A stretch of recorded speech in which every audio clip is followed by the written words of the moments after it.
So now the question is if Congress could actually adjust the amount of money that you receive from Social Security, because the millions of seniors and senior citizens and also retirees are worried about what the lawmakers are going to do in order to keep Social Security and Medicare solvent. One proposal is going to support both parties and it could cut the benefits by 50%. Now, today the Senate Republican Bill Cassidy told reporters that Joe Biden and the former president have the same plan on Social Security. Senator Cassidy said both Joe Biden and the former president have the same plan, which is to do nothing on Social Security and to allow a 24% cut to benefits when the fund goes insolvent in about 8 or 9 years.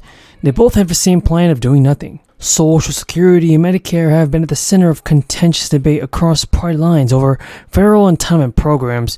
Even Republicans have pushed for spending cuts, demanding Democrats make commitments about negotiations on a debt ceiling. They've said entitlement programs are not in jeopardy, but Democrats have painted the spending cut calls as threats and positioned themselves as protectors of the program. Funding for Medicare is expected to hit a shortfall in 2028, while Social Security could run out of money in 2032.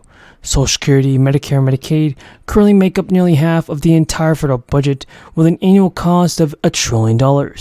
Senator Cassidy proposed creating a fund which is separate from Social Security, or about $500 billion to be invested into the nation's economy. Plus, Cassidy stated, "And we allow it to sit here, we allow it to grow, and at the end, it helps bridge Social Security's sustainability and all the risk that is borne by the fund."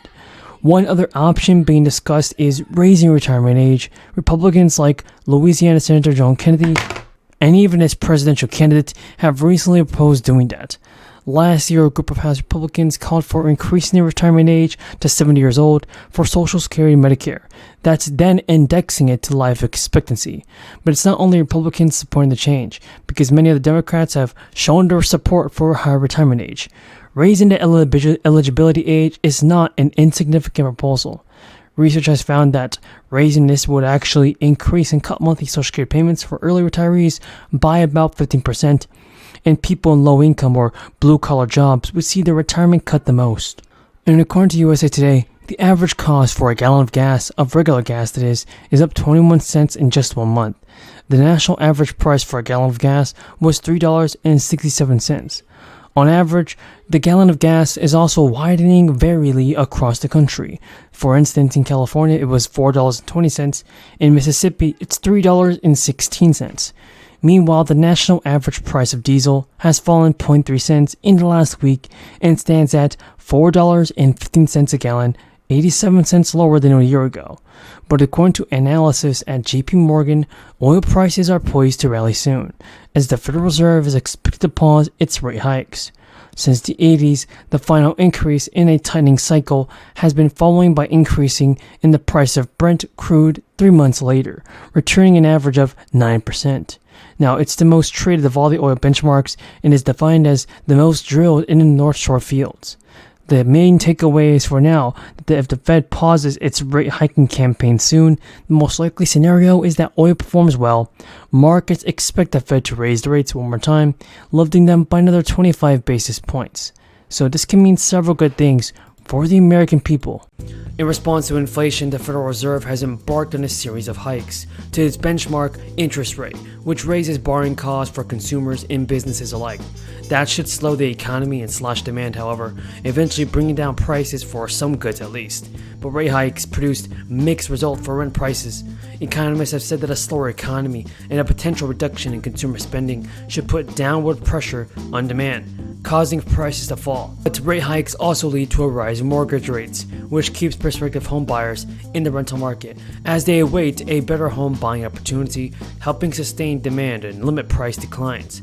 Still, folks, the pace of rising rents should come down over the remainder of this year.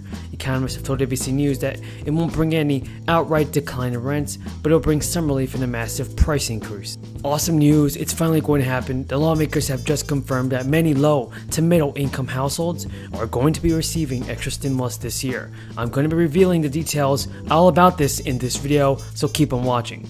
Now, lawmakers are preparing to roll out direct payments to help residents and fight the rampant inflation that has strained so many people and household budgets across the nation. The relief going out this month comes after the Commerce Department announced a second consecutive quarter of economic contraction last week.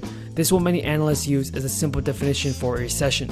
This is despite pushback from Biden's administration and some economists who want to wait for the National Bureau of Economic Research to officially call off a recession.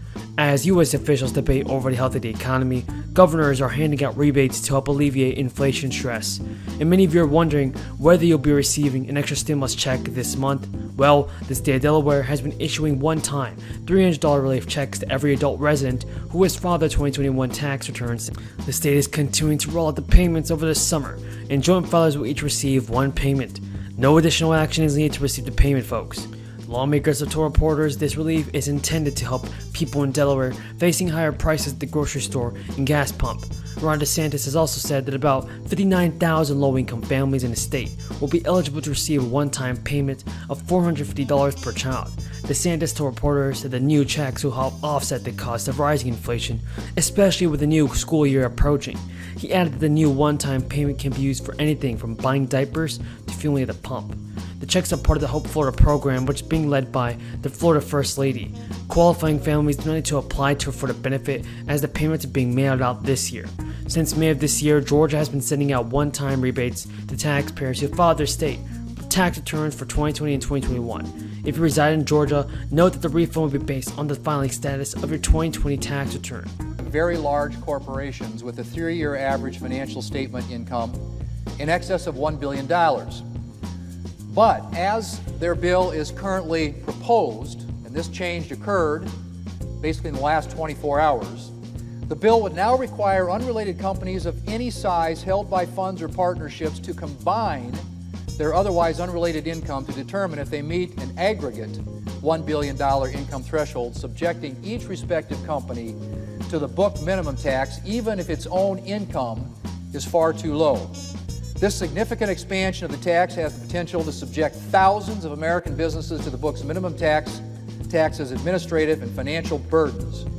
The nonpartisan Joint Committee on Taxation said this change would raise $35 billion in taxes on potentially thousands of small and medium-sized businesses, not merely 100 or so large companies, as our Democrat friends would have you believe.